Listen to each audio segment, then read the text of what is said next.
여명을 비전 세 가지를 위해 여러분들 기도 계속 해주시죠. 첫 번째가 하나님의 영광을 나타내는 예배터. 두 번째가 뭐죠? 자기 중심에서 벗어나 타자와 교제하는 놀이터.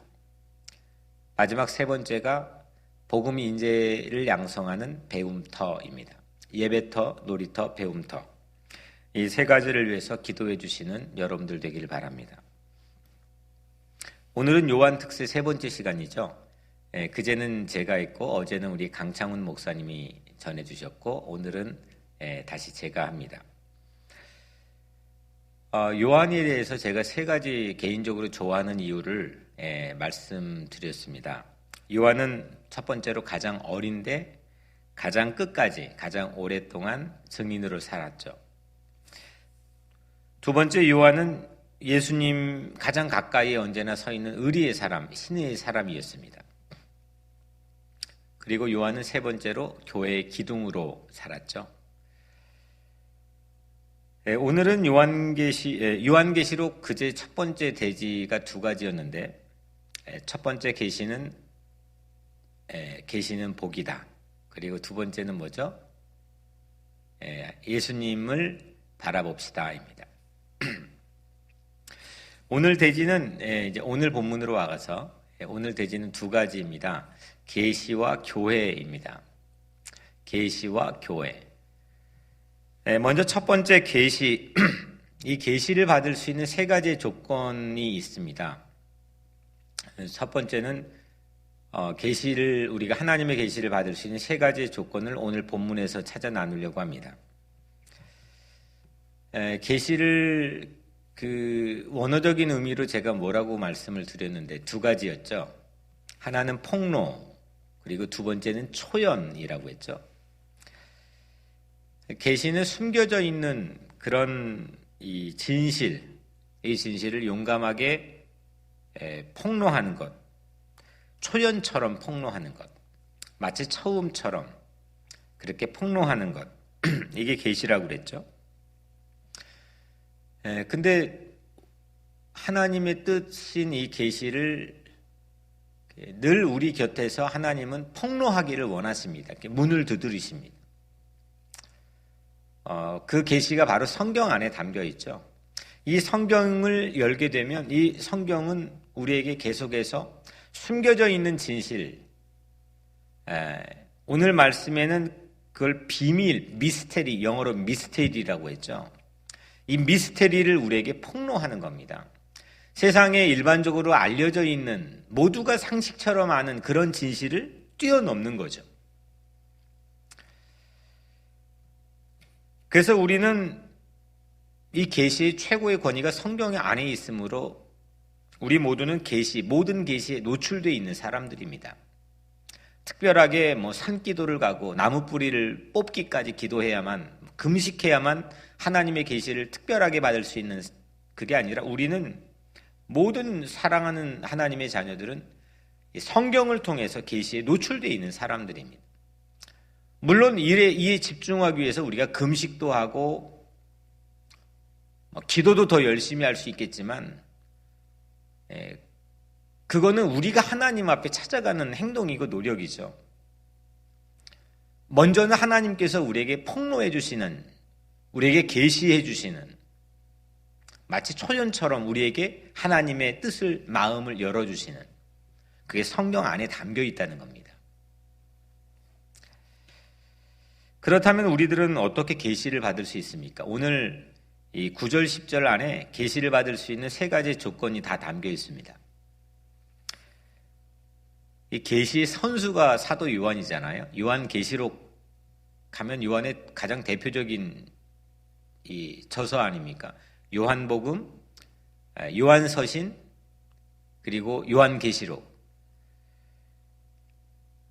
9절 10절에 보면은 나 요한은 너희 형제요 예수의 환난과 나라와 참음에 동참하는 자라.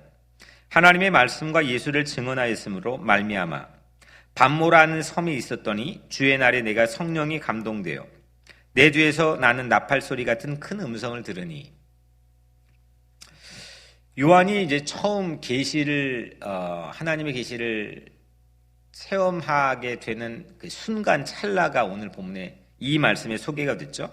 10절 뒷부분에 보면 내 뒤에서 나는 나팔 소리 같은 큰 음성을 들으니, 뒤에서 큰 우렁찬 트럼펫 같은 소리가 들렸다는 거죠. 하나님의 음성이 들리기 시작한 겁니다.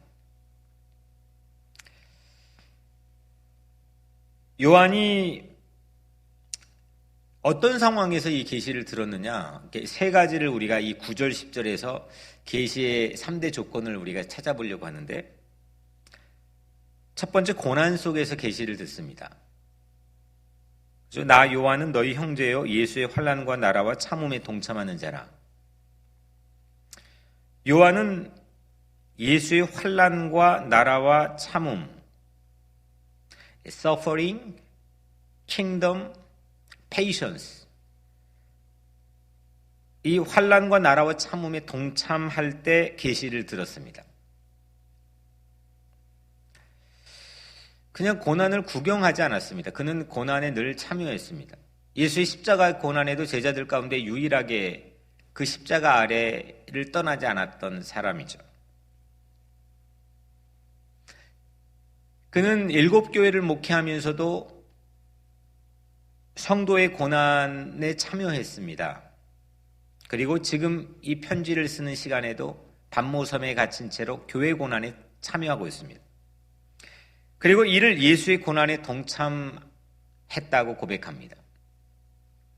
성도의 고난에, 교회의 고난에, 예수의 고난에 동참할 때 이 계시를 들었습니다.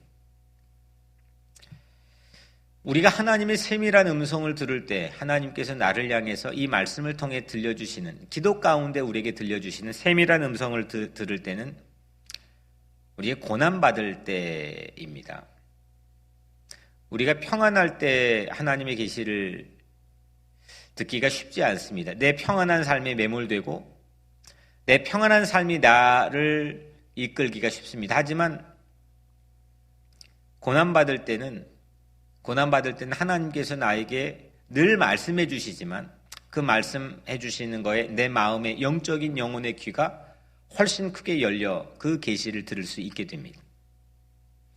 이것이 바로 고난이 유익한 이유입니다.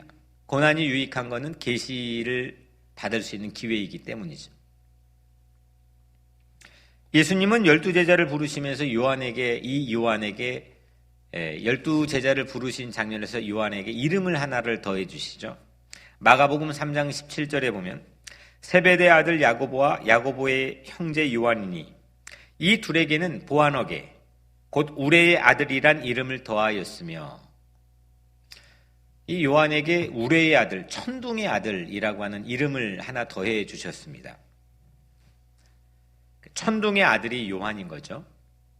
고난의 반모섬에서 천둥 같은 계시, 지금 천둥 같은 우레 같은 계시를 요한이 듣게 됩니다. 지금이 은혜 받을 만한 계시의 때임은 고난의 섬인 코로나 시대에 우리가 갇혀 있기 때문입니다. 뉴욕은 현재 세상의 가장 위험한 도시로 알려져 있습니다. 마치 현대판 반모섬일지도 모르겠습니다. 물론 모든 사람들에게 현대판 반모섬은 아닙니다. 예수를 믿는 사람들에게. 예수를 믿는 사람들에게 오늘날 이 뉴욕에 살고 있다는 것은 현대판 반모섬에 우리가 갇혀 있는 상황으로 해석할 수도 있다는 거죠.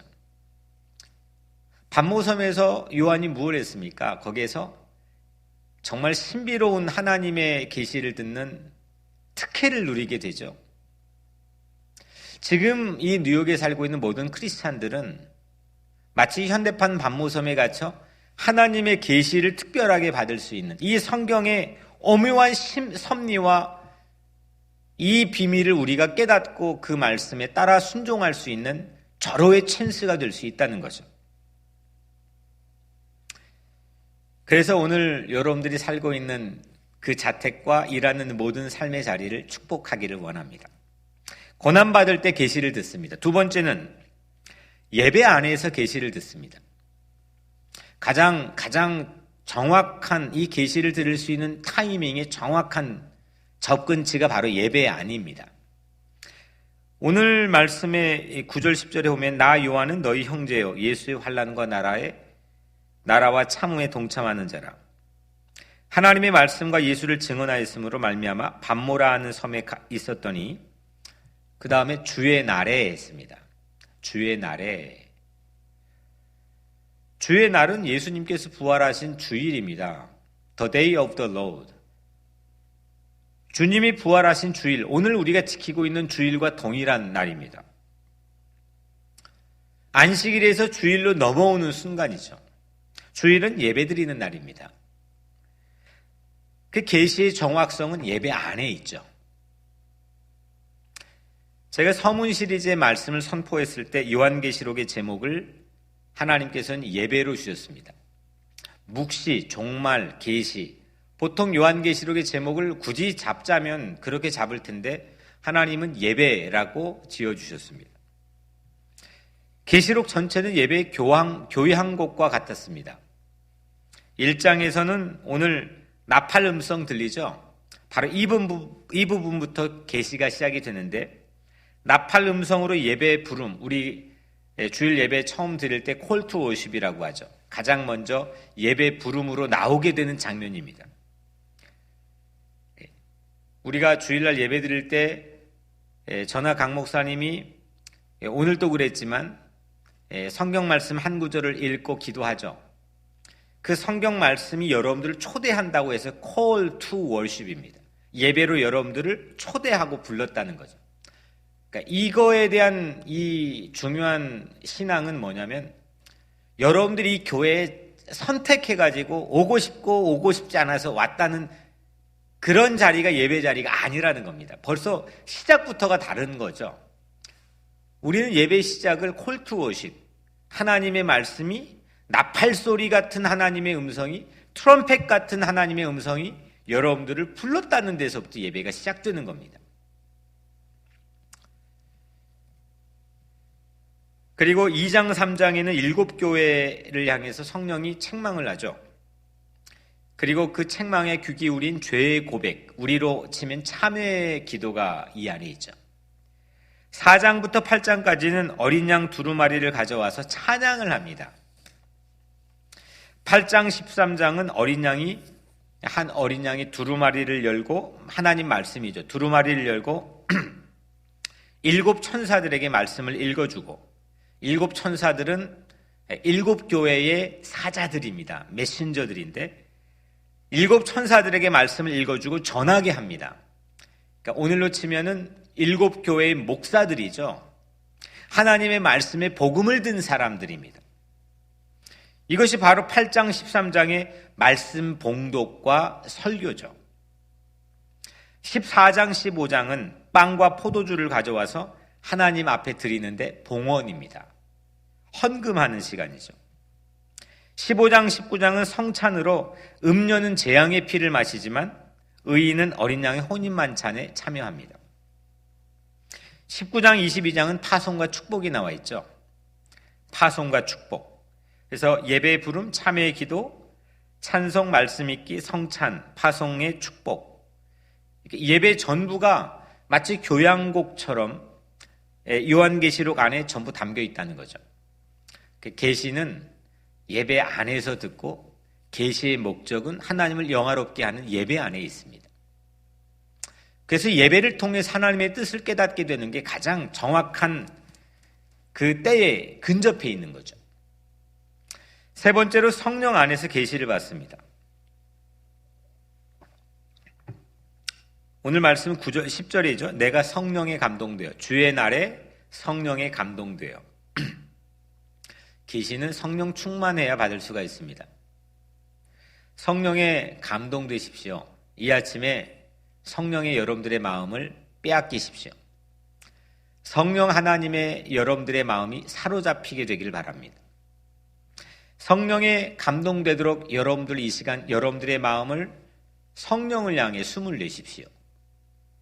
성령이 하나님의 뜻을 깨닫게 하십니다. 성령에 감동되면 말씀이 여러분들 안에 살아 역사합니다. 여러분들의 마음이 어떤 장수보다도 담대하고 당당해집니다. 요한계시록에는 성령 안에서 헬라어로는 엔푸뉴마티, 이게 4번 나옵니다. 오늘 지금 읽은 내가 성령에 감동되어 이걸 포함해가지고 4번 나오는데, 한글 성경에는 성령으로 오늘처럼 성령에 감동되어 이렇게 번역되어 있습니다. 요한계시록 1장 10절, 4장 2절, 17장 3절, 마지막 4번째로 21장 10절. 이렇게 성령 안에선 요한이 새로운 환상, 즉 계시를 받을 때마다 이 구절이 나옵니다.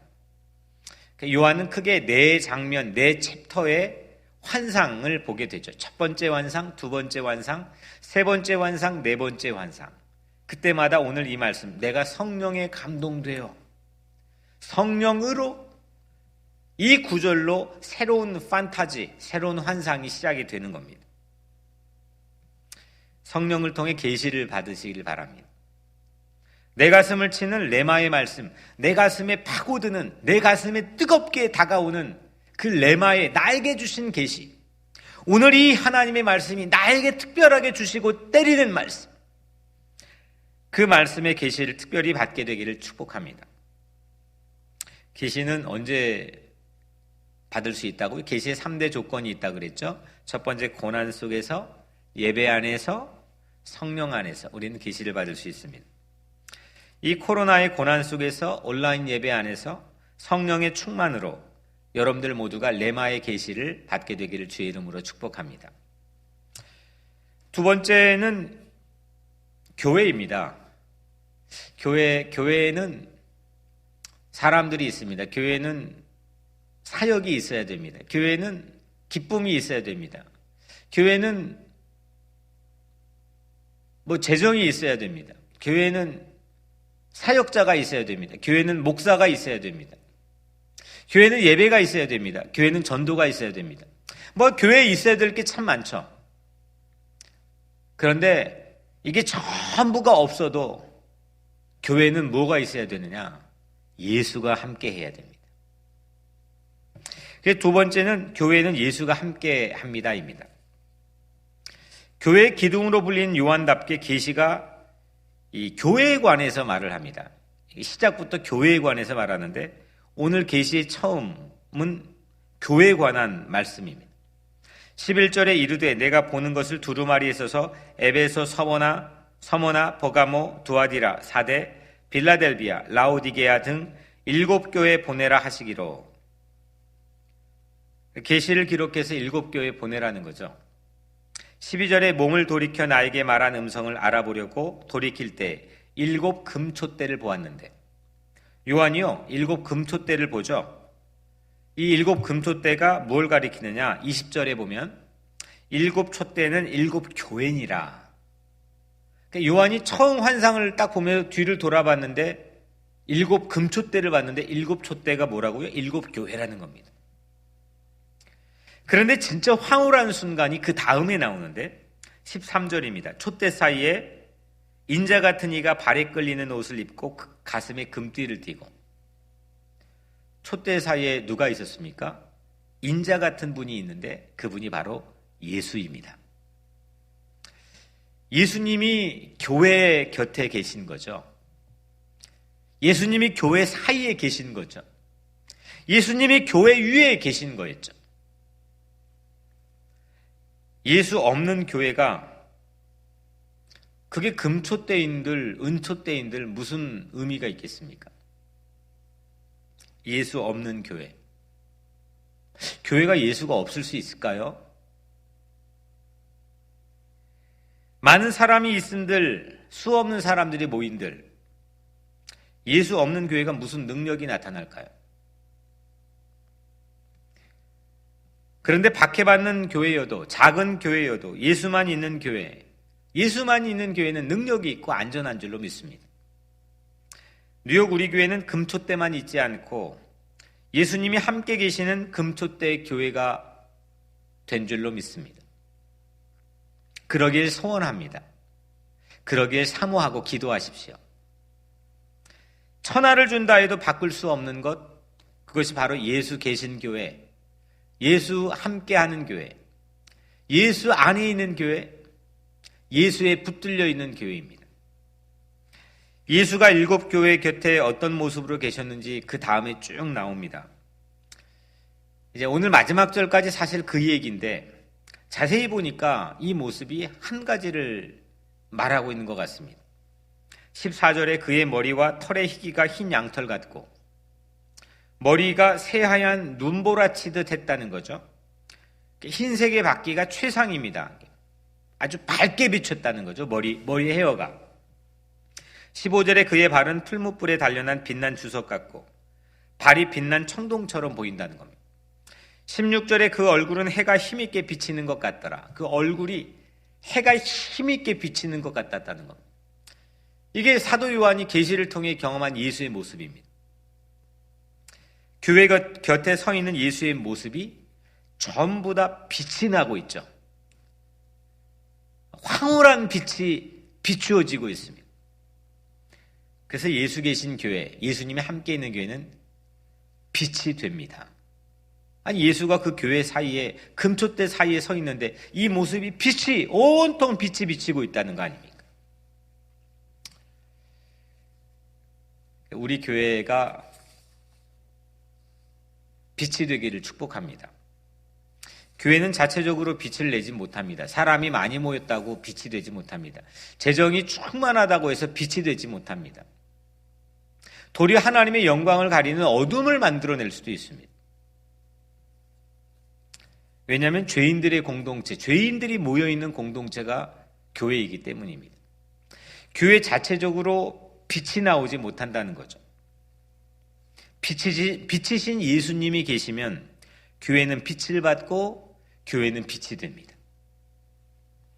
마태복음 5장 14절 16절에 너희는 세상의 빛이라 산 위에 있는 동네가 숨겨지지 못할 것이요 사람이 등불을 켜서 말 아래 두지 아니하고 등경 위에 두나니 이러므로 집안 모든 사람에게 비추니라.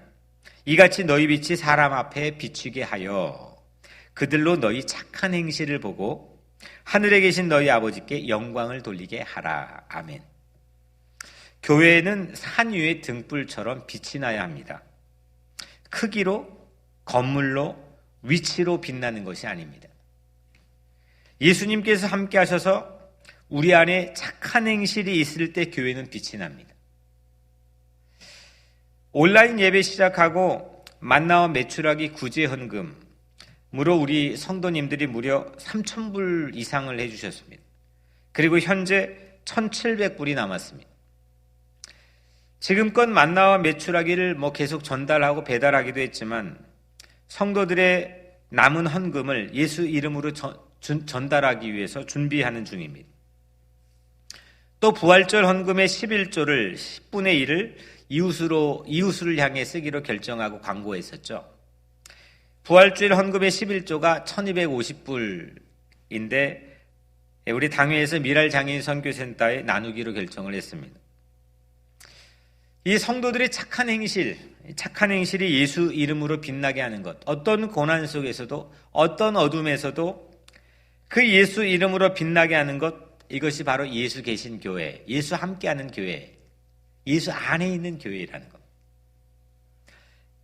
예수님께서 교회에 말씀하시죠. 17절 18절에 두려워하지 말라. 나는 처음이요 마지막이니 곧 살아있는 자라.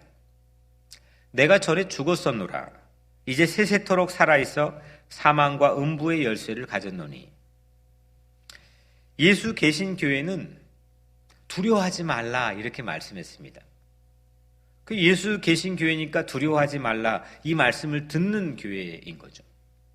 두려워하지 말라. 교회는 그래서 두려움을 모릅니다. 교회는 두려움이라는 말이 교회 사전에 없어야 됩니다. 교회는 세상과 달라야 되는 게 교회는 두려움을 모르는 곳입니다. 교회는 하나님께서 피난처가 되어주시는 곳이기 때문에 세상에 어떤 근심, 걱정, 불안을 가지고 살더라도 교회 안에서는 두려움을 잃어버립니다.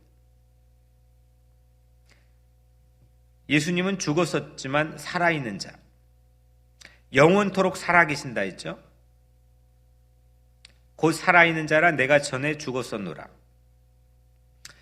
그러니까 교회는 시작했다가 끝나는 것이 아닙니다. 잘 됐다가 끝나는 게 아닙니다. 교회는 죽었다가 살아나는 곳입니다. 끝이 시작인 곳이지 시작하고 끝나는 곳이 아니라는 거죠. 하나님을 믿는 우리 신앙의 역사의 새로운 패러다임이 그겁니다. 시작하고 끝나는 게 아닙니다. 끝이 곧 시작이라는 겁니다. 죽음이 곧 영생이 시작이 된다는 거죠. 코로나가 끝나는 것만 세상은 말할 수 있습니다. 근데 우리는 그 끝이 코로나의 끝이 새로운 시작임을 말해야 됩니다. 예수님은 열쇠를 갖고 있다 말씀하시죠. 사망과 음부의 열쇠를 가졌노니.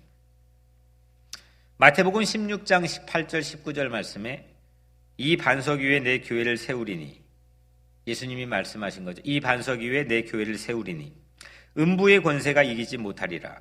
내가 천국 열쇠를 내게 주리니 내가 땅에서 무엇이든지 매면 하늘에서도 매일 것이요 내가 땅에서 무엇이든지 풀면 하늘에서도 풀리리라. 예수님은 교회의 음부의 권세가 이기지 못하게 하는 천국 열쇠를 교회에 위임을 했습니다. 교회는 이 열쇠를 가지고 있는 겁니다. 이 교회는 이 열쇠를 사용해야 됩니다.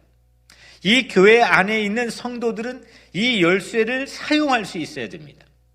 이 열쇠에 위임된 권한을 가지고 살아야 됩니다. 열쇠가 없으면 어떻게 합니까? 열쇠가 있는데도 또 열쇠를 사용하지 않고 어디 있는지 모르게 되면 그 문 앞에서 당황하는 거 아니겠습니까? 열쇠가 녹슬어 열리지 않는 일이 교회는 없어야 됩니다. 뉴욕 우리 교회는 이 열쇠가 있는 줄로 믿습니다. 아무리 닫힌 것도 열리는 만능 열쇠, 하나님이 주신 천국의 열쇠, 이 열쇠가 우리 교회에 있는 줄로 믿습니다. 기도의 열쇠로 여러분들 여시길 바랍니다. 말씀의 열쇠로 여십시오. 코로나도 열리고 먹고 사는 것도 열리고 땅의 것도 열리고 하늘의 것도 열리게 될 것입니다. 열리는 곳이 교회입니다. 세상에 닫혔던 게 교회에서 열려야 됩니다.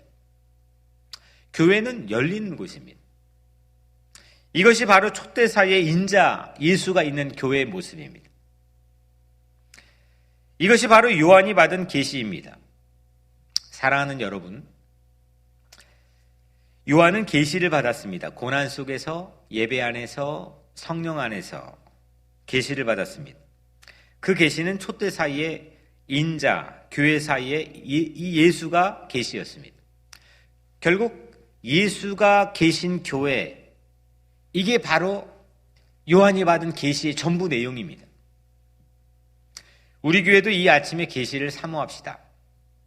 코로나의 고난 속에서, 온라인 예배 안에서, 성령 안에서 계시를 사모합시다. 계시받기에 딱 좋은 봄날 아침 아닙니까?